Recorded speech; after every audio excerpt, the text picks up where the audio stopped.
Você quer troféu? Toma troféu! É tetra! Eu sou o único cosplayer do mundo a ser tetracampeão mundial. Então, no ranking competitivo mundial, eu sou o número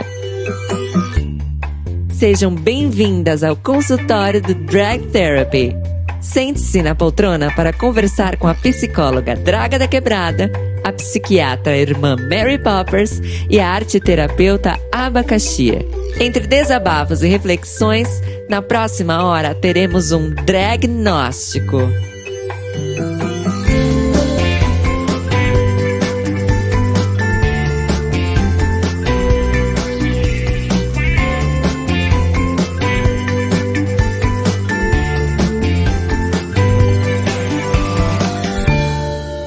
Bom dia, boa tarde, boa noite, todos, todes e todos. Estamos aqui em mais um episódio do nosso podcast Diagnóstico com o nosso convidado especial de hoje, Eslováquia! Olá, galera de Itaquera, como vai essa força? E claramente com a nossa equipe de loucas, Draga da Quebrada e Mary Poppers e eu, Abacaxi. Você tirou a minha deixa. Porque eu ia falar bom dia Brasil, boa tarde Itália, boa noite Eslováquia. Você falou do mesmo jeito. Não, mas agora não tem mais graça pra quem tá ouvindo. Boa noite pra Itaquera, eu acho que basta. Assim. Gente, o pessoal tá insistente com Itaquera, né? É uma região muito boa. Gosto bastante. Já trabalhei lá. Agora eu não trabalho mais. Não tô entendendo essa itaquerofobia. Eu sou uma pessoa da Zona Leste, tá? Sou uma pessoa digna, entendeu? Melhor do que certas gringas que ficam roubando alfajor no Carrefour. Você, Carrefour, tá? Fica a denúncia da Atena. Bom, mas vamos deixar de lado. Quer fazer alguma consideração? I don't speak Portuguese. Agora ela perdeu. Cadê tua voz, Miriam? Cadê tua voz, Miriam? Estamos aqui com ela, a grande possível, talvez, vencedora do Academia de Drags 3, que vai sair, hein? Temporada imaginária que está 2000 dentro do coração de vocês. Ela já tá por aí. 2020. 2000 e talvez. Já tá pronta? No coração de todos nós. Gente, essa temporada é igual Óbios Civis em estados de São Paulo, né? Denúncias tipo, metropolitanas o metrô aqui. que era para abrir em, não sei, 2014 e vai abrir daqui a 5 anos. Sim, é mais ou menos por aí. E como a gente não pode deixar de começar o nosso podcast com... E aí vai ter a musiquinha, né? Tema do quadro, né? Perguntas clichês. Eslováquia. Sibzaki? Sisarski. Sibzaki. Mas isso é só o nome do Facebook, porque Sibzaki. eu me identifico apenas como Eslováquia. Só como É Eslováquia. uma questão de identificar essa pessoa. É Sisarski. Cisark. É como se fossem dois F. Bismarck, pronto. Eslováquia, Bismarck. Você é parente da Eu Ângela? sou a galera de cowboy. Alô, galera de peão. Eu mesmo. De onde veio? Olha que pergunta tradicionalmente inédita, né? Você nunca deve ter ouvido essa pergunta, eu sei. Eu acho que eu já tô sentindo que não. De onde veio esse nome, Eslováquia? Do mapa, a princípio. E em segundo lugar, a minha família. Por parte de avô materno, é da Eslováquia. Então, quando eu comecei a me montar, eu não sabia o que fazer da minha vida. Eu não sabia se eu tinha que ter um nome, se eu podia ir pra primeira festa sem ter um nome, o que eu deveria fazer. E aí acabou que eu queria alguma coisa que remetesse à minha família, porque eu sempre fui uma criança muito do lar.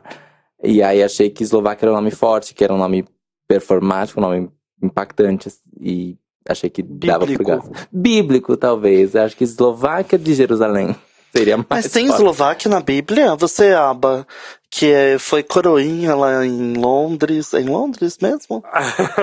Sim. Em Birmingham. Birmingham. Meu conhecimento de geografia está limitado apenas a terras da Rainha Elizabeth, infelizmente. Então temos aqui outra pessoa importada no nosso setting terapêutico, né? Você começou a se montar você tem uma carreira já como cosplayer, né? Sim, comecei a fazer cosplay, eu tinha 14 anos. Então fazem quase 17 anos, o que talvez revele um pouco da minha idade. Mas a gente vai deixar isso para as pessoas que têm problema de matemática, assim como eu. E drag eu comecei há 3 anos. A sua irmã faz cosplay também? Minha irmã começou a fazer cosplay por minha causa. Eu queria participar de um concurso, porque eu sempre fui uma pessoa um pouco competitiva.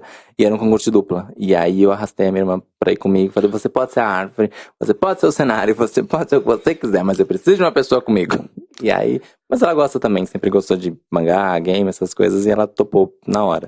E você acha que o cosplay teve alguma influência pra você começar a se montar como drag? Quando você fazia os seus cosplays, você se inspirava nos personagens, lógico, mas dentro desses personagens você tinha uma persona sua? Então, na verdade, o drag acabou sendo uma evolução do cosplay pra mim. O cosplay entrou na minha vida no momento que eu vi que eu não tinha pra onde correr. Eu sempre quis trabalhar com um figurino, com produção de imagem, com essas coisas, e a minha família sempre foi muito severa. Então, eu não, na época de escolher um curso de faculdade, eu tinha 13 para 14 anos, eu já tinha que estar pensando no que eu ia fazer na faculdade, porque a minha mãe queria envezar muitas coisas. E aí eu queria trabalhar com moda, eu tinha essa vontade, e aí eu não podia. Então, eu achei um hobby que me permitia trabalhar com isso. Então, como hobby, eu podia pôr uma peruca e fazer uma roupa de cola quente, que era o que eu conseguia fazer na época, e me divertir. Então, mas como profissão, eu não podia fazer isso. E aí o cosplay entrou na minha vida por conta dessa vontade que eu tinha. E também porque era muito nerd e tinha essas questões. E aí, anos depois, eu não tinha mais pra onde ir com o cosplay. Eu fui pra 20 países, eu representei o Brasil fora, no exterior, em 5 campeonatos diferentes e não tinha mais o que fazer. Então, os concursos eram as mesmas coisas, as pessoas eram as mesmas. E eu ficava atado a ter que me vestir como um personagem já existente. Eu queria ter a minha personagem. E aí, o drag entrou na minha vida assim, para eu poder ter a minha própria personagem e visitar outras vizinhanças e ter outros desafios. Você chegou aí a algum país da Rainha Elizabeth? Eu cheguei a morar num país da Rainha Elizabeth. Aba, agora é a sua deixa. Eu vou aproveitar para continuar as perguntas clichês. A gente sempre escuta comparações e também a questão de quem é a sua drag preferida? Principalmente do RuPaul. Essa pergunta existe também no mundo de cosplay. Tipo, tem cosplayers que chegam a ter uma identidade própria. Tipo, nossa, essa pessoa é foda, essa pessoa... Sim, tem vários ícones na comunidade cosplayer. Principalmente, tipo, você. Eu sou a modéstia, me impede. Porém, algumas pessoas dizem que gostam do meu trabalho. E lá, como a senhora é conhecida? Como Eslováquia mesmo? Não. Não é como a fodona. Falei um palavrão, Daisy gente. Perdão, senhor. Não, eu tinha um outro nome de internet que era por causa de uma personagem dos X-Men. E aí era Psylocke. E aí as pessoas... Amor! É a minha mais favorita de todas. E ela é o quê? Ela é meio britânica, meio nipo brasileira. Eu pensava que era vampira, porque a senhora tem uma fama de sugadora, né? Eu sou muito sanguessuga, porém não é esse o momento. E aí, eu acho que assim, tem pessoas nesse universo do cosplay que são muito famosas, muito, muito expressivas, por darem o seu toque ao personagem, ou por terem uma fidelidade muito grande nos trajes que fazem, ou por performance. Eu acabei indo mais pra esse ramo da performance, e as pessoas me conhecem mais pela expressão que eu imprimo no momento da performance. Porque performance é uma coisa muito amarrada. Você pega as falas da cena tal e interpreta aquilo lá. E acaba ficando muito chato. Mas os concursos acabam pedindo isso. E eu nunca gostei muito dessa coisa amarradinha. Então eu transformava a cena em uma coisa mais teatral. Porque você tem 2 minutos pra fazer uma cena e é muito pouco. Então você tem que criar uma fala com começo, meio e fim, criar o texto, criar a trilha sonora, deixar tudo isso a seu favor para você se destacar. Então eu acabei batendo muito nessa tecla e acabou até criando um segmento, né, dentro do cosplay, que foi por minha causa da minha irmã, que a gente faz as coisas mais performáticas. E aí a gente teve esse destaque nesse meio por conta disso. E então, sim, no RuPaul a gente tem carisma, uniqueness, nerve and talent. Qual seria os valores que são cobrados no cosplay, assim? Fidelidade ao personagem ou à obra que você escolheu. O quanto não seria semelhança física, porque você, independente da sua estrutura corporal, você pode fazer qualquer personagem, mas o que é levado em conta é as saídas que você deu para aquele personagem. Às vezes o personagem tem uma fenda muito que acabaria sendo grotesca para um evento que engloba pessoas de 13, 14 anos. que acaba tendo essa censura. Então as saídas que você deu pra dar aquela impressão daquela fenda, independente da sua estrutura corporal, se a personagem é magra, gorda, alta, baixa, você adequar o personagem ao seu corpo.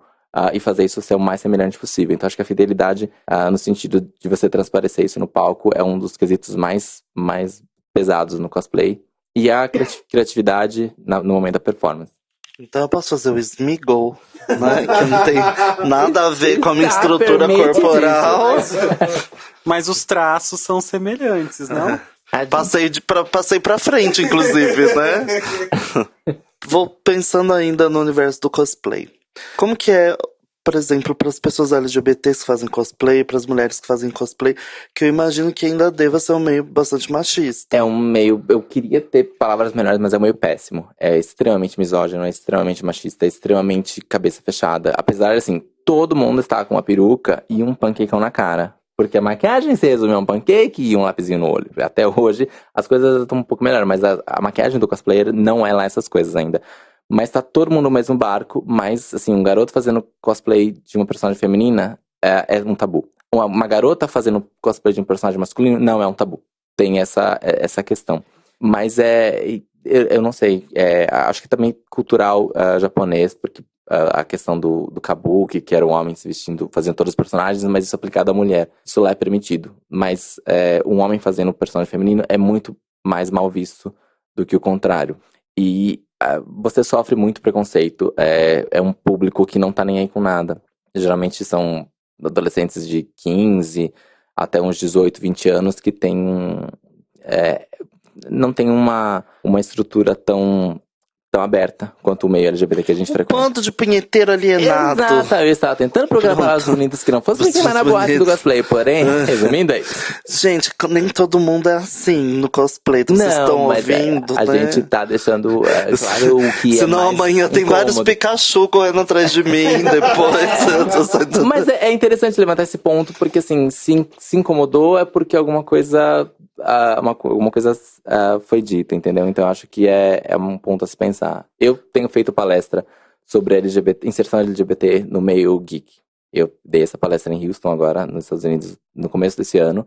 Eu repito essa palestra agora, repeti em junho, e aí vou repetir essa palestra agora em dezembro, num outro evento grande no Brasil, que eu acho que é interessante. Ninguém nasce 100% desconstruidão, aberto a tudo, então você tem que mostrar. Infelizmente a gente tem que dar a cara a tapa, infelizmente, né? E colocar pra fora e dar um outro ponto de vista, que às vezes as pessoas não têm, né, acesso a essa informação, como a gente gostaria. Até a gente não é 100% aberto a tudo que acontece, entendeu? Então tudo leva um tempo. Então acho que a gente tá caminhando pra um meio geek mais LGBT friendly. Olha, eu posso dizer que eu sou 100% aberta. Muito que bem. Assim, pra algumas coisas. Quer falar alguma coisa? Não, tô bem, obrigada. Afinal, pra parir essa cabeça, né, da Mary Poppins... Não, o problema não foi a minha, não. É ter outra filha que, ó, parto, demorou. E você, especificamente, você já sofreu algum tipo de preconceito em algum evento? Alguma coisa que você teve que, tipo... Já subi no palco e as pessoas começaram a gritar ensandecidamente, Viadão, essas coisas... Mas é tão ridículo falar que isso virou normal, porque virou. Ocorreu alguns eventos que foram muito recorrentes e aí eu me recusei a receber convites, a voltar para os eventos. Assim, dá para classificar os públicos do Brasil como de melhor para pior. O público de Belo Horizonte é o pior público possível. O público de evento, né? Deixa claro que a gente está segmentando esse público de evento. Não consegui. 2 anos que me convidaram e eu falei, desculpa, infelizmente eu não acho que seja certo comigo. O público é um pouco difícil, um público um pouco com algumas questões que eles têm que trabalhar ainda para receber uma atração. Que eu não vou levar um cosplay normativo, porque o público de vocês não sabe lidar com isso, entendeu? Então é um evento que eu passo, mas tem estados que eu não esperava. Cuiabá é um público maravilhoso. Eles são extremamente divertidíssimos e queridos. Porque em Cuiabá, meu amor, viado é respeitado. Viado é respeitado, real. Oficial, real. Assim, Porto Alegre é maravilhoso. Florianópolis, surpreendentemente, é ok. Achei que seria mais aceito, mas são Tem estados e estados, ainda pra classificar. Belém foi o melhor público da face da Terra, mas Belém é um dos melhores lugares do mundo, porque o Eletrobrega nasceu por ali, então a gente não pode negar um. E pergunta da gringa agora, vocês como brasileiros, por que vocês acham que alguns estados recebem melhor e outros não? Eu tava pensando justamente isso agora, que Nós, como brasileiras, a gente pode remeter essa questão pra quem? pra quem? Pra quem? Pra quem é da Eslováquia! Eu não sei, lá Pra que quem eu é não brasileiro. tem isso, eu não sei. Não, eu acho que é cultural mesmo. A gente tem a cultura do machismo ainda muito enraizada no brasileiro, e tem estados que você vê que é um público mais cidadãos de bem, entre aspas, de família, entre aspas, de moral. Tradicional. Tradicional. Famílias das neves, sim, né? É. Do frio. Né? Quem entendeu, entendeu. Quem não entendeu, não entende mais. E pensando nessa, você traça então um caminho onde você, o garotinho, vamos fazer a linha do tempo agora. Agora põe a trilha. Trururururu. Trilha do tempo, aquele garotinho de 14 anos lá, Colocava uma né? meia azul no braço e falava assistindo que era as frenéticas. Sailor Moon, por favor. Não, você é na época das frenéticas que eu sei. Talvez. Querendo colocar um tutuzinho, assim, começa a fazer cosplay. E esse cosplay leva você a se tornar uma drag queen. O que nesse percurso você considera como o seu melhor trabalho como cosplay ou com a Eslováquia? E o que você acha que você ainda precisa fazer, que você ainda não fez? Eu acho que o maior legado, entre aspas, o melhor trabalho que eu pude deixar assim no cosplay foi, pessoalmente, ter tido a oportunidade de conhecer o mundo inteiro, sem gastar nada, convidado de eventos, morar fora e representar o Brasil em eventos no exterior. E acho que isso, como uma pessoa que tem muito interesse por cultura, tem muito interesse por línguas, para mim foi uma coisa que eu nunca poderia ter pago, meus pais nunca poderiam ter me dado, eu não teria a oportunidade de conhecer o mundo através de um hobby. É fora da realidade para mim, eu sou muito grato de ter abraçado isso. E como drag, eu acho que poder dividir com as pessoas, ter mais contato. A drag é mais próxima do público do que um cosplayer. O cosplayer fica muito restrito às pessoas, né? É um nerdão lá, né? Um nerdão de peruca. A drag já tem esse apelo mais político. Então eu vou ter a oportunidade de conversar com as pessoas, de dividir experiências que eu tive com cosplay, de ensinar as pessoas a fazerem... eu queria fazer um figurino assim, não tenho ideia. Se eu puder ensinar, eu acho que é uma coisa que me faz muito bem. Mas ao mesmo tempo o público que gosta, entre aspas, de drag, que eu vou pôr entre aspas, né? Porque tem gente que gosta de drag, tem gente que gosta de pessoas famosas. Não tem fãs de drag e fãs de RuPaul. Sim. E esse público às vezes também é bem raivoso quando ele quer, né? Sim. Eu acho que tudo que envolve você botar o seu rosto lá, vai ter alguém dizendo que você é péssimo. Você partindo desse pressuposto, então acho que as coisas vão fluir um pouco melhor. E as críticas que você recebeu, sejam elas construtivas ou destrutivas, no caso dos ataques dos punheteiros lá, né? Você consegue classificar de quem partiu a pior crítica, assim, se é fazendo drag ou como cosplay? Com certeza, como cosplayer. Porque a plataforma que você tem... Eu representei o Brasil no final de um concurso no Japão. Então é o mundo inteiro vendo você ali, fazendo, você se expressando, você colocando pra fora, fazendo uma performance que vem de dentro, um negócio que você ficou 6 meses trabalhando aquilo, vendo aquilo nascer. Aquilo chega e fica em primeiro lugar. Ganha de mais de 30 países. Claramente as pessoas vão ficar putas das calças, porque ninguém sabe perder, entendeu? Ninguém tem espírito esportivo. Perder é horrível. Entendeu? Você chegar no Japão, tá representando seu país inteiro, de mais de 40 país latino-americano. Latino-americano, assim, terceiro mundo. A primeira coisa que eu vi, a primeira vez que eu estive no Japão era: nossa, vocês são brasileiros? Vocês nem parecem, vocês são muito brancos para ser brasileiros. Cadê o samba? Cadê a bunda de vocês? E ninguém tava levando a gente a sério. A gente, eu digo eu e minha irmã. E nós chegamos lá com um cosplay que eram 3 asas cada um. E aí as pessoas ficaram assim: nossa, tá, mas é que tem carnaval no país de vocês. No país de vocês é fácil fazer isso, porque tem carnaval. Não é fácil, entendeu? Era um trabalho... Eu fiquei muito magoado com isso, mas na época isso fazem 14 anos já. 12 para 14 anos. E eu acho que seria interessante agora só dar uns passos atrás para entender. Obviamente, eu não sou uma pessoa de cosplay e a gente tá aprendendo tudo isso com você agora, mas, tipo, exatamente o que você tem, quais são os momentos, as grandes conquistas dentro desse trajetória dentro do cosplay e, tipo, qual a escala disso? Porque a sensação que eu tenho, e você pode me corrigir ou não agora com o que você vai falar, é que esses eventos são muito, muito grandes e tem um público gigantesco e mundial. Você tem se destacado ao longo do tempo como uma pessoa fodona nesse rolê. Porque eu só queria que as pessoas entendessem, tipo, sabe, a escala Certo. e a profundidade de, tipo, conhecimento e conquista que você agromona ali, para depois a gente, talvez agora, começar a traçar como foi a transição Para o drag. disso para o drag. Bom, o cosplay é um hobby. Você pode pegar uma peruca e falar que está fazendo cosplay de alguma coisa, não tem o menor problema. Mas dentro desse hobby, há as competições. O Brasil entrou no circuito mundial em 2006, num concurso chamado World Cosplay Summit, que reúne duplas de vários países do mundo. E isso seria, tipo, a Copa. Isso seria a RuPaul, ou a Copa do Mundo do cosplay. Então, a dupla se apresenta na seletiva de cada país. A dupla vencedora vai representar o país no Japão, que é teoricamente a meca do cosplay, entre aspas. Eu e minha irmã representamos o Brasil no Japão por 3 vezes. Nós somos tricampeões brasileiros. Dessas 3, nós vencemos 2. Então, nós somos bicampeões mundiais.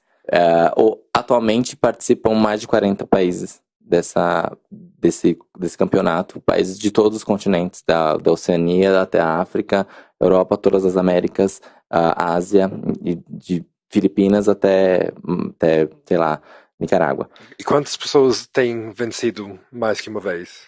Nenhuma dupla chegou a vencer 2 vezes. Só eu e minha irmã. Tá!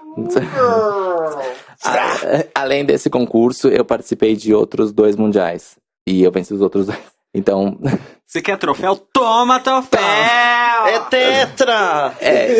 Eu sou o único cosplayer do mundo a ser tetracampeão mundial. Então eu tenho, no ranking competitivo mundial, eu sou o número 1 top. Ótimo, era isso que eu queria esclarecer. Só para a gente manter isso em mente. Mas que eu fico parabéns. Obrigado. Mas é tudo fruto de trabalho feito na minha sala, no meu ateliê. Ateliê é um apartamento antigo que a gente tem, que tá lá, então eu gosto muito e me dedico muito. E é isso que as pessoas não veem. As pessoas chegam e falam, mas tá lá, ganhou de novo, não sei o quê. Não, mas eu perdi muita coisa. Eu participo de concursos, assim, com uma periodicidade boa. Então, dá pra você, se você quiser ganhar, você vai lá e se dedica, entendeu? Eu acho que é tudo, nada caiu do céu. E agora, quando você decidiu começar a fazer drag, você sentiu que você ia conseguir construir sua personagem drag acima de tudo isso? Ou você tinha a sensação que era como se fosse um novo começo do zero? Eu gostaria e de fato comecei do zero, porque é um universo completamente diferente. Apesar de trabalhar em indumentária, caracterização, eu não tinha a menor noção de como construir uma figura feminina, porque ainda tinha esse estigma do drag, é você se vestir de mulher, ponto. Daí pra frente você vê o que faz. E eu não tinha a menor noção a minha maquiagem ainda eu acho que não é boa, enfim, tem essas coisas a serem trabalhadas, mas eu comecei do zero, com toda a humildade que eu tentei ter, de perguntar e pedir ajuda, e de honrar as pessoas que vieram antes, de agradecer as oportunidades que eu tive, todas as oportunidades que eu tive até hoje, eu agradeço muito. E não ter vergonha de falar que estou começando, eu queria uma oportunidade, eu pedi oportunidade para muitas pessoas. Tive muita sorte das pessoas acreditarem e falar, não, tudo bem, pode ser, vamos lá. Muitas pessoas falaram não, agradeci da mesma maneira.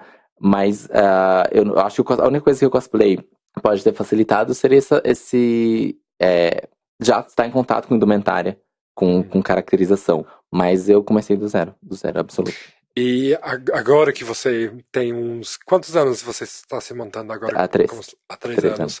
Quanto desse público do cosplay tem acompanhado e tem conhecido a Eslováquia e decidido seguir e acompanhar? Você sabe que quando eu comecei eu não contei para as pessoas do cosplay porque eu achei que não seria...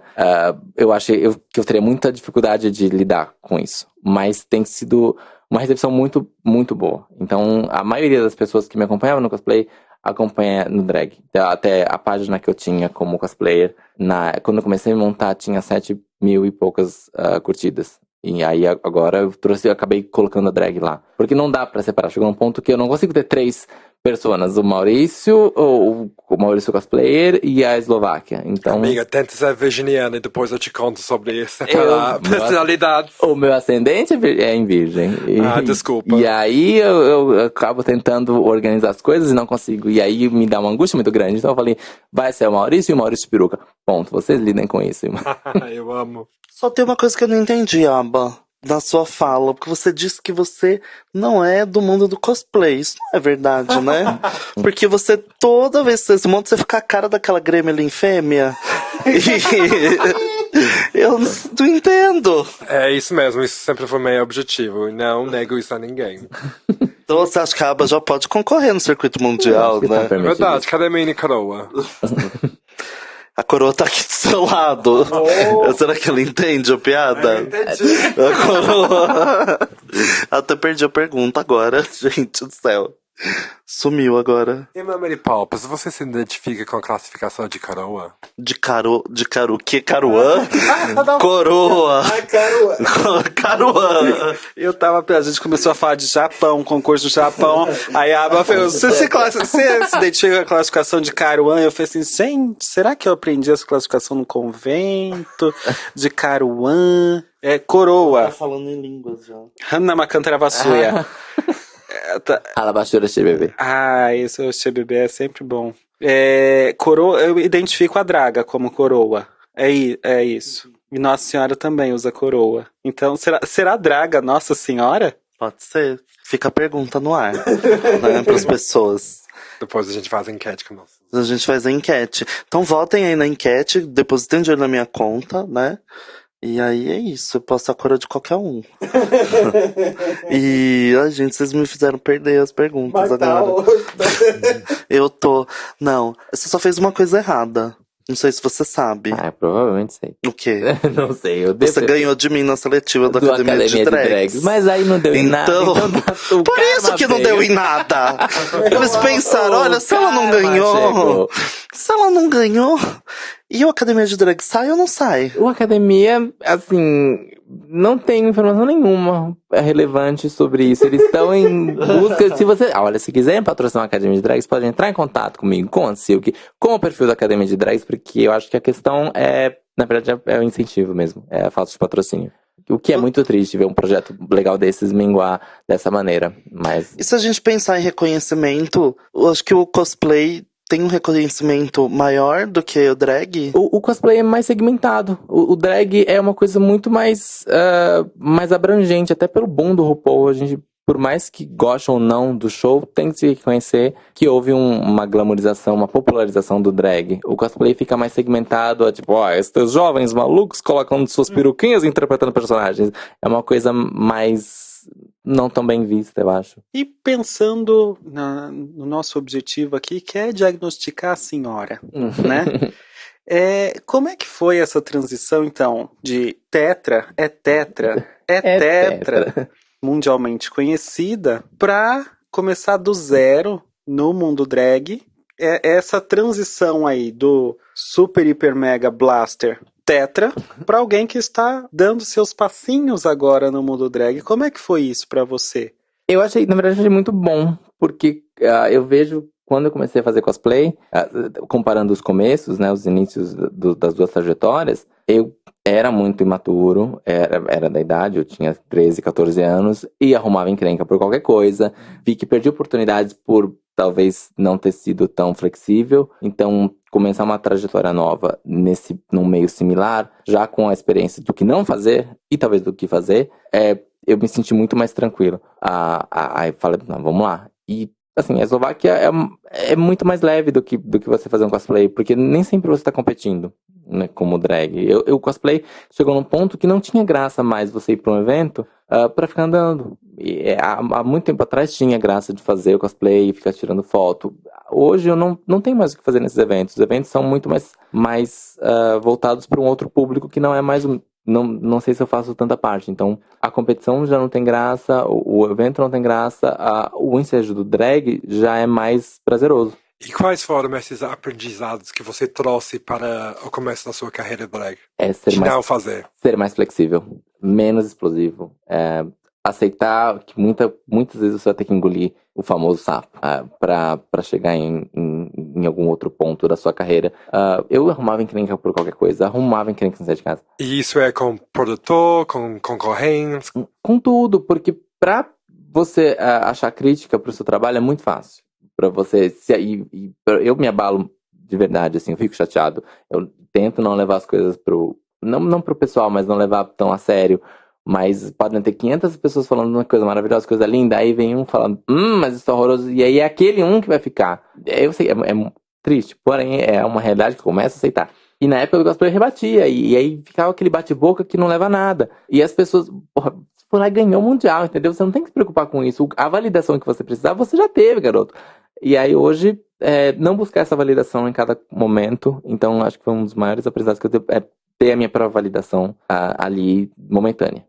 Você ganhou bem, não ganhou, aprenda com isso, não fico tão chateado. Sou competitivo, mas levo mais uma boa. Então, acho que é maturidade, talvez. E o menino Maurício? O que ele levou pra vida dele nesse aprendizado todo com cosplay, com drag? Eu acho que a Eslováquia, quando eu comecei, eu queria colocar pra fora a melhor parte de mim. E aí, nesse aprendizado de tentar ser mais tolerante, mais paciente com as pessoas, e assim acaba virando, as coisas acabam virando contra mim, e eu acabei me tornando uma pessoa mais comunicativa. Eu sou uma pessoa mais tímida, mais centrada, menos expansiva, e a Eslováquia me põe pra falar com as pessoas, e as pessoas vêm falar comigo, vêm falar que adoram meu trabalho. Eu acho fora da realidade. Eu trabalho numa empresa na Maurício de Souza, e tem uma visitação interna ali de pessoas de fora, e uma garota parou da visitação pra vir falar comigo, que era muito fã do meu trabalho, e eu fiquei muito sem reação. Há uns anos atrás, acho que eu ia me enfiar embaixo da mesa, fazer um cocô nas próprias calças, e de vergonha. E hoje, já acho que levar isso mais, aproveitar isso de uma maneira menos fecal, talvez seja uma coisa. A draga faz isso, mas não de vergonha. Ela faz tem isso esse costume. sem vergonha. Uhum, ela tem esse costume. Eu acho que é incontinência. É a idade, tá cacrua. Como é que é? Kakura. Caruã. Kakura? Ai. Mas acho que a Eslováquia me deixou mais desinibido, mais aberto a conversar com as pessoas. Isso é muito bom. E você vai cumprimentar a gente quando vê a gente na rua? Se eu enxergar, eu vou, porque a tia é míope. Entendi. Já passei por isso. E não cumprimentar as pessoas, eu sinto muito. Entendi. Fato interessante. Eu lembro de ter escutado que você é daltônico. Sim. Eu também sou. Mas como que você lida com isso? Porque, tipo...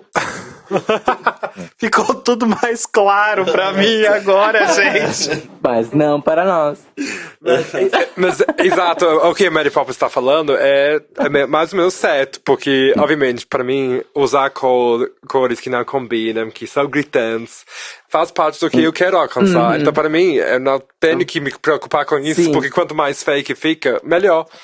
Mas você, que obviamente tem trabalho com essa questão de fidelidade por muitos anos, em conseguir alcançar e executar uma proposta específica. É muito difícil. Como foi? Foi, não foi, às vezes foi. Mas, assim, eu sempre levei alguém comigo na hora de comprar o tecido. Falando, não, eu preciso, tem que ser verde. As piores coisas pra mim são todas. Mas a pior... Porque quase uma visão canina.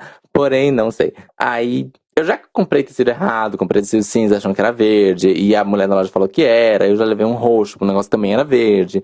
E aí, eu tenho que rir, né? Eu ficava muito chateado no começo, mas aí vai passando. Mas eu trabalho com isso. Eu fui ilustrador de uma marca. Eu fui estilista dessa mesma marca, da Daslu. Eu tinha que trabalhar com cartela de cores, eu tinha que trabalhar com proposta de cartela de cores, eu tinha que trabalhar com cores em si. Como faz? E meus lápis de cor, eu fiz 4 pessoas colocarem nomes dos lápis de cor pra mim. E aí trabalhava com Pantone, assim, com um númerozinho. Mas eu sempre tive apoio pra nomear as cores da maneira que eu fosse entender, que talvez não era a maneira real, porém era uma maneira compreensível. E hoje, na Maurício de Souza, como eu trabalho com figurino, também é uma coisa meio assim, mas como a proposta não é tão atrelada, tem que ser tal cor, eu acabo dando as cores, eu e a pessoa que trabalha comigo, nós acabamos dando as cores, né? Mas eu preciso sempre de uma ajuda. Senão sai um Nossa, uma das freestyle. coisas que eu fiz quando eu entrei na escola é eu sempre brigava com as outras crianças pedindo, me empresta um roxo aí. Me dava, provavelmente, um roxo. E eu falei, isso é azul, Sim, escrota. Me sim. dá um roxo. Eu cheguei a quase brigar com o menino. Tipo, e eu, apaziguado e pessoa tranquila, fiquei fora do eixo. Tipo, não, pare de me chamar de burro. Então eu simpatizo. Parabéns de novo. Tá tudo explicado, Ampa. Por isso que você veio assim hoje. Agora eu contei meus segredos. Meu ingrediente secreto, assim, tá.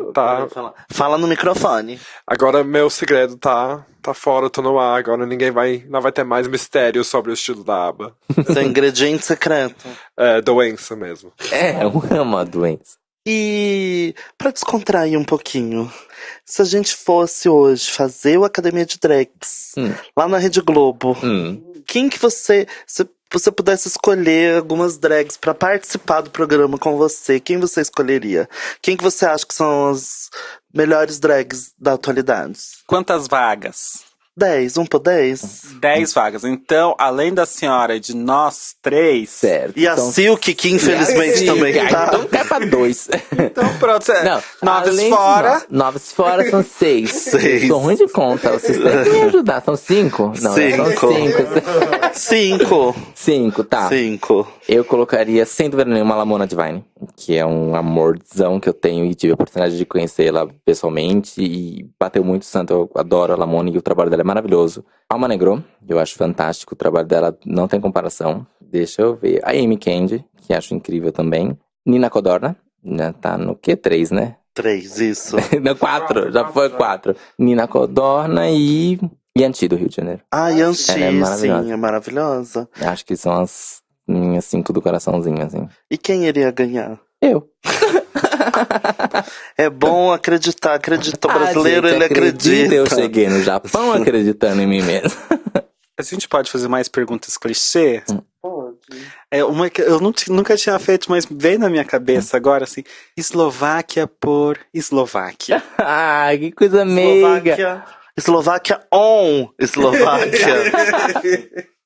Eu não sei me definir, eu sou pisciana, gente. Eu tenho vergonha, eu fico inibidíssima. Mas eu não sei, eu acho que me definir é uma coisa, eu acho que é a coisa mais difícil. Eu acho que se tivesse uma redação do LinkedIn, assim, seu emprego dos sonhos, se define, né? Eu acho que eu tava fora. Mas eu acho que, eu já falei, mas eu acho que 3 vezes, eu acho. Então acho que já tá fora essa resposta.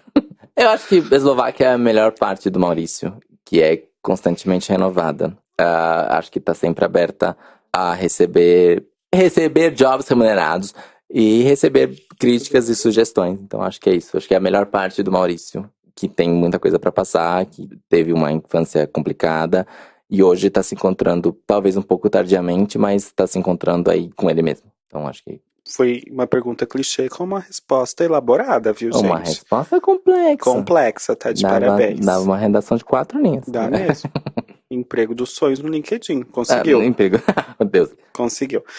E como é que foi, como é e como será, como é que é essa experiência de se montar no Brasil e se montar fora do Brasil? Porque você também teve essa Umas oportunidades. oportunidade de levar Eslováquia, Eslováquia Abroad. ou nice, assim. né? Eslováquia on Ice. Como é que foi isso? A diferença do público? O que você percebeu? Eu acho que eu já me montei em 3 países. Foi a primeira vez fora, foi na Holanda, foi em Amsterdã, no Milkshake Festival. Depois foi em Houston, no Texas, agora que eu fui fazer um evento de cosplay e acabei pegando, meti o louco e peguei uns bookings lá. E aí na América do Sul, no Brasil. Então acho que o Brasil, querendo ou não, o público é mais caloroso. O público pra drag, ali, pelo menos o que rola na sua frente, é muito caloroso. Então nunca tive problema de olharem pra mim e falar: mas que fétida, que bosta, que você tá cagada, mulher. Nunca, graças a Deus. E aí, e lá fora, eles são calorosos da maneira deles. Mas nos Estados Unidos é muito normal, eles levam... A drag não tem, pelo menos nas casas que eu fiz, eu não tinha essa glamorização da drag. Era mais cotidiano, era mais normal. Não houve desrespeito algum. E na Europa foi o maior freestyle da minha vida. Porque foi a primeira vez que eu saí montada de madrugada, sozinha, à noite, a pé. Eu tava completamente fora do meu elemento. Aqui no Brasil eu tenho muito receio mesmo. Infelizmente, é triste falar, mas eu tenho receio de sair montada na rua, mesmo na região da Paulista, na região da Augusta, tenho esse receio. Mas lá fora tive esse receio e me provou por A mais B. Fiquei até 6 horas da manhã montado na rua e foi muito legal. Então, a experiência foi meio similar. Nunca sofri preconceito por estar montado em momento algum em nenhum dos 3 países. Mas o público mais caloroso foi o brasileiro, o mais corriqueiro foi o americano, e o mais absurdo, completamente louco, foi o europeu. Netherlands. Eu já morei lá. Fiz uma missão lá. Uma catequização eclesiástica. Foi no tema. A gente fazia hóstia. Space hóstia. Compreendo. Interessante. Assim, a pessoa via o que queria ver. Jesus e outras coisas. Em luzes. Sim. Entendi. E teremos DragCon. Sim. Né? Uhum. Conta pra gente como foi, como será, como está sendo. Está sendo uma loucura sem limites. Mas o DragCon foi um convite muito doido que chegou pra mim através de um produtor que eu conheci na Holanda. Quando fui fazer o Milkshake Festival 1 ano atrás. Ele era produtor da RuPaul. Ele trabalhou com a própria RuPaul. E aí tava no mesmo hotel que eu, porque o hotel que eu fiquei em Amsterdã era relacionado ao Milkshake Festival, as atrações estavam lá. Eu estava com uma atração, porque eu venci aqui no Brasil pra representar, pra performar lá no exterior. Então eu acabei ficando com umas pessoas mais influentes, apesar de ser apenas o menor aprendiz no mundo da performance. E aí conheci esse cara, fiquei conversando com ele foi muito simpático, mas eu achei que ele queria meu corpo, eu não dei muita bola. Porque eu falei, não tenho interesse, obrigado, senhor. Mas aí ficou lá o contato. E aí agora ele veio falar que viu minha performance quando eu voltei para os Estados Unidos, eu fui pela primeira vez a Houston, e ele viu que eu performei em umas casas que ele conhecia o pessoal, conversou com as pessoas, me recomendaram. E aí ele falou, você tem interesse em ir pra DragCon? Você viria? Seu visto ainda vale? Falei, amigo, eu posso ir de carro, assim, eu posso pegar uma van, uma Kombi, eu fecho ali a esquina pelo México e tô aí já. E aí, falei, vamos. E aí chegou o convite. Então eu tenho 3 painéis fechados pra época da DragCon. Um vai ser na DragCon, 2 vão ser em tipo, after parties. Mas eu vou falar sobre as minhas experiências lá, então é muito fora da realidade. Eu tive também um destaque na World of Wonder, que é o portal que produz o RuPaul. Que foi um perfil de Instagram que me seguiu, aquele Workout, que tem vários R's. E eles me deram um spotlight no site deles, tipo Transformation Thursday comigo. E aí acho que o cara viu e reforçou o convite dele. E foi muito legal. E eu abracei a causa e agora estou enlouquecido porque não tenho roupas pra usar. Acho que tudo é um cocô feito de fezes. Que não tenho nada e vou pagar um micão danado e vão achar que brasileiros são horríveis. Me tô nesse espírito. Porém, as coisas vão sair e tudo vai dar certo.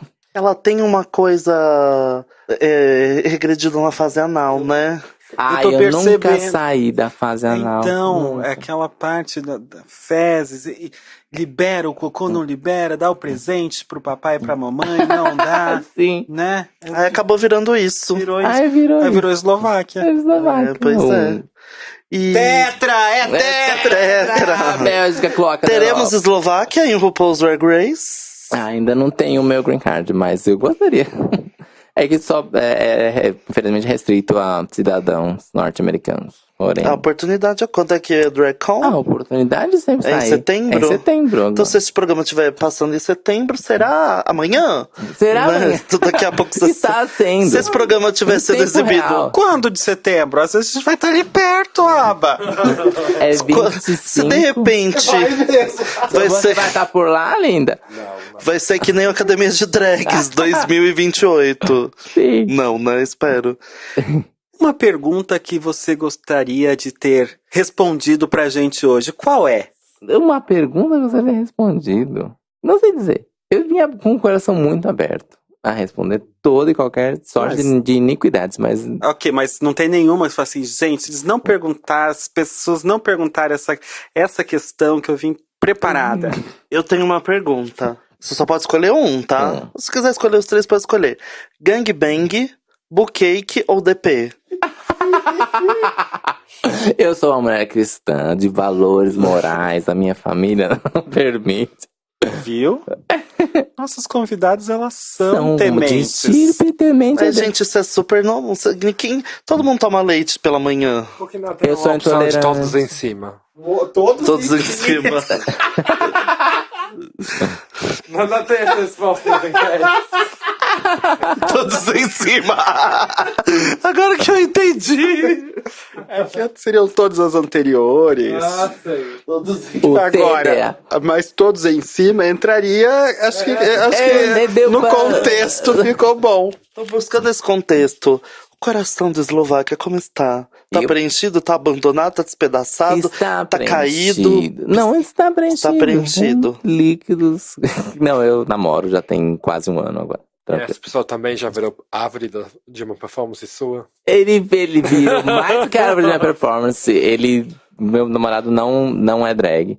É muito fofinha a história, porque ele me conheceu como cosplayer. E aí, ele me viu performando, e aí me adicionou.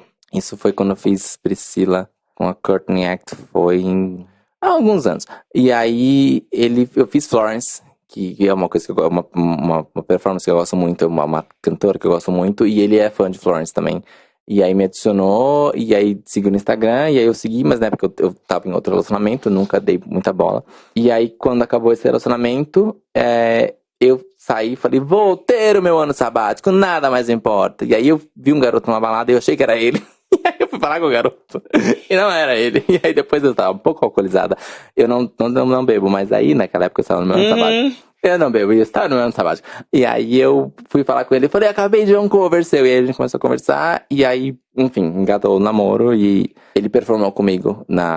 Ele gosta de drag, gosta muito de RuPaul. Era fã da Aja. Eu ia abrir a festa da Aja. Eu falei, vou botar ele no palco comigo. E ele se divertiu horrores. E foi muito fofinho. E ele fez um voguezinho lá e tal. Eu sou muito fã.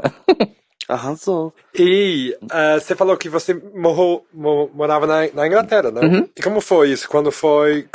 Você já tinha contato com a comunidade LGBT de lá? Porque, por exemplo, eu sempre fico... Todo mundo que passa aqui já foi lá e faço essa pergunta, porque eu nunca fazia parte. Sim. Sabe, eu só comecei a me abrir para a comunidade LGBT aqui.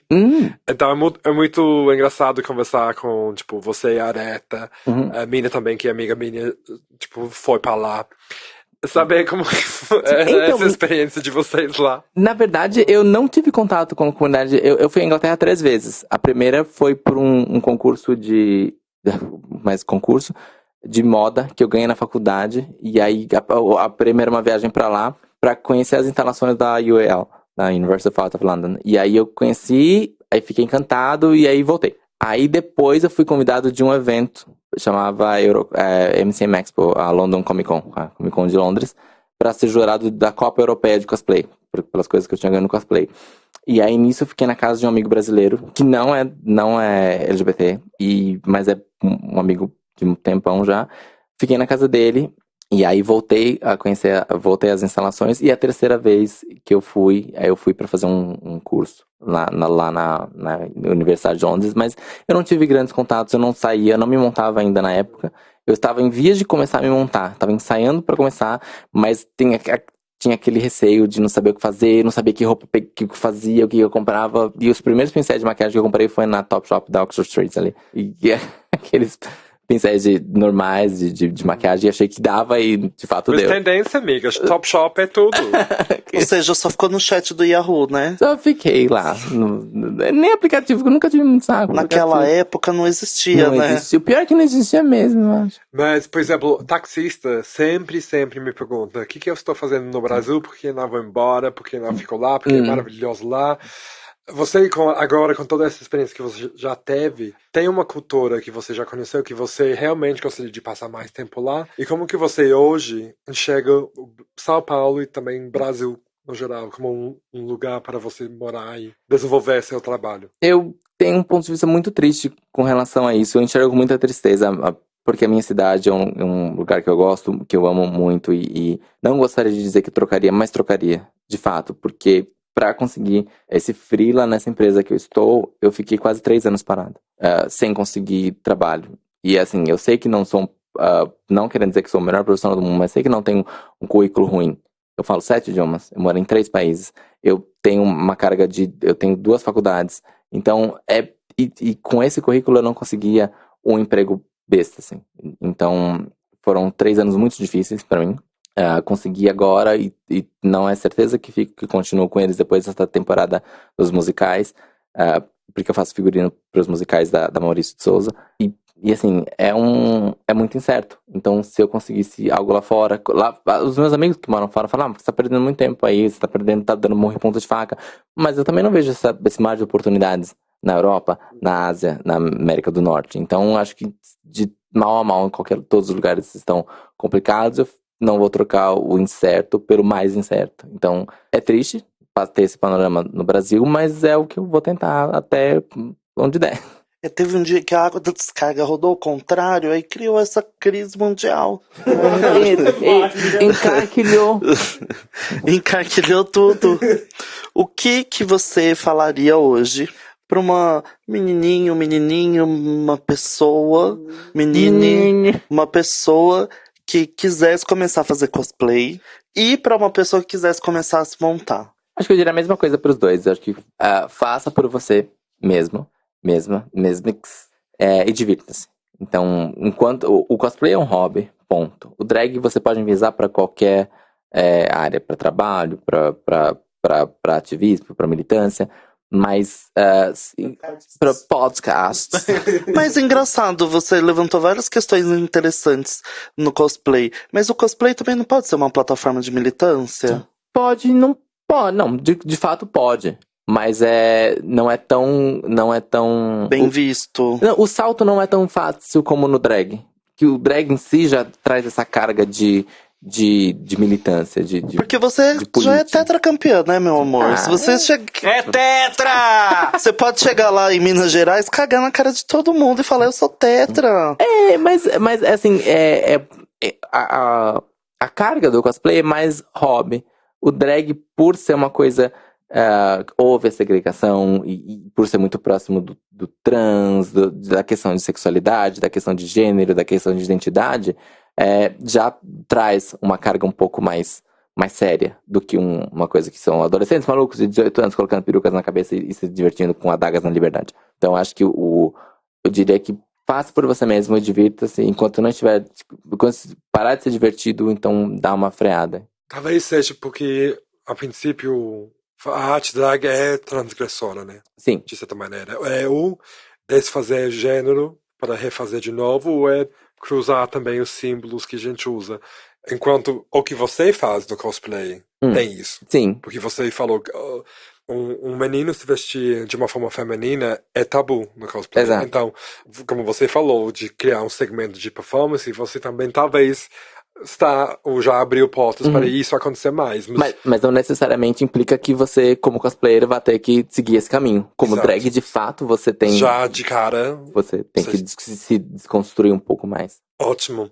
E para fechar, então, como você enxerga o futuro da Eslováquia? Você falou que você é uma pessoa ambiciosa, competitiva também.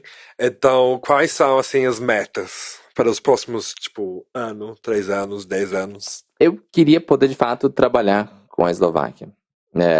Ter um calendário de performance, ou de alguma outra oportunidade que vier por aí. Porque é uma coisa que me é muito prazerosa e é uma coisa que, de fato, eu sei o que eu estou fazendo. Do momento que eu sei o visual que eu quero construir, você sempre vai eu sei que eu quero me renovar. Não é uma coisa que eu falo, eu tô num ponto que eu sei de tudo, mas eu sei que eu quero me renovar. Então já é saber de alguma coisa. Então acho que eu gostaria de poder trazer a Eslováquia como uma carreira que no momento eu não considero uma carreira, até porque eu não tenho essa periodicidade, não tenho o giro de caixa, que é um pouco importante. Então eu acho que em 5, 10 anos eu gostaria de estar mais estruturado como profissional. Apesar de me considerar como profissional, porque tem-se contratos de trabalho, umas coisas assim, mas eu gostaria de ter um pouco mais. Afo, palavras finais, painel? Eu acho que assim, tem a coisa do anal, do período anal, não sou psicanalista. Aliás, odeio a psicanálise. Não, mentira. Não odeio a psicanálise, não, brincadeira. Senão amanhã tá associação ali caçando. Brincadeira, gente. Eu adoro psicanálise. Não, brincadeira. Mas tem realmente uma questão com cocô, né? Que você pode trabalhar como? Olha pro cocô, conversa com ele. Conversa. Entendeu? Vê o que ele te diz. Vê os desenhos que ele faz, assim. Né? Mas você sabe que eu via desenho na bolha do xixi. Quando faz xixi na água, e aí faz aquelas formas, eu falava, esse é o mapa da Espumava Itália. muito. Hã? Aí já é doença venérea, né? Não, quando porque você se espumar faz... muito, Isso- aí tem Ai, problema mas- renal, aí mas tem isso que é para fazer criança. microalbuminúria, que chama. Ah, é? É. É de oxúrio? Pode ser. Tem essa questão anal, como a Draga falou, né? E tem uma questão também que vai além daquilo que a gente viu no início, que é o contrário da questão inicial. E levou à desconstrução e concluiu em quê? No Tetra. No tetra, Logo, tetra. é isso. É isso, é o que tá tendo. Todo mundo tenta, mas só a Eslováquia é Tetra. É isso. Toma. Então, só para fechar, fala pra gente onde as pessoas escutando no lugar que eles estiverem podem te seguir. Acho que a plataforma principal é o Instagram, que é @House of Slovakia, HOUSEOFSLOVAKIA. Ganhei um curso de soletração na escola, sim, vocês me olharam com essa cara e eu ganhei. Mas isso era no primário. Aquilo foi a cara da Mary Poppins, gente. Eu olhei mesmo. Não, mas é House of Slovakia. Eu acho que é a plataforma que eu mais mantenho atualizada. O Facebook não tenho muita paciência. A página, apesar de ter lá seus 9, 10 mil feeds, mas é mais feed do Instagram. Então acho que o Instagram é mais vivo. Eu não tenho também muita capacidade de manter muitas mídias sociais. A minha assessoria de imprensa também não mexe com isso. Eu estou sendo assessorada agora, eu já estou me sentindo quase uma mini profissional, uma microempresária. Mas é mais isso. Então, obrigada pela oportunidade. Bafo. Infelizmente, a gente não é tão eficiente quanto a Eslováquia. A gente tem várias mídias sociais. E a Mary Vocês Poppins são mais lembra as pessoas em casa onde eles podem seguir seus exorcismos. Para fazer exorcismo drag, pode me procurar ali na esquina da Peixoto com a Frei Caneca. Ali naquela encruzilhada eu fico ali fazendo exorcismo drag. E mídias sociais, redes sociais e todos mais sociais. Por milagre eu saí fechando várias coisas, agora só tenho meu Instagram mesmo, Irmã Mary Poppers. E tem que virar a cabecinha a hora que vai falar Irmã Mary Poppers pra ficar algo mais angelical. A Draga, ela disse que ela não quer falar o que ela tem. Eu dormi. Tava tirando um cochilo. Minhas redes sociais são Facebook. Falei certo, abacaxi? Não. Facebook, @Draga da Quebrada, né? Tem arroba no Facebook, não, né? E no Instagram, @Draga da Quebrada. Tô no LinkedIn também.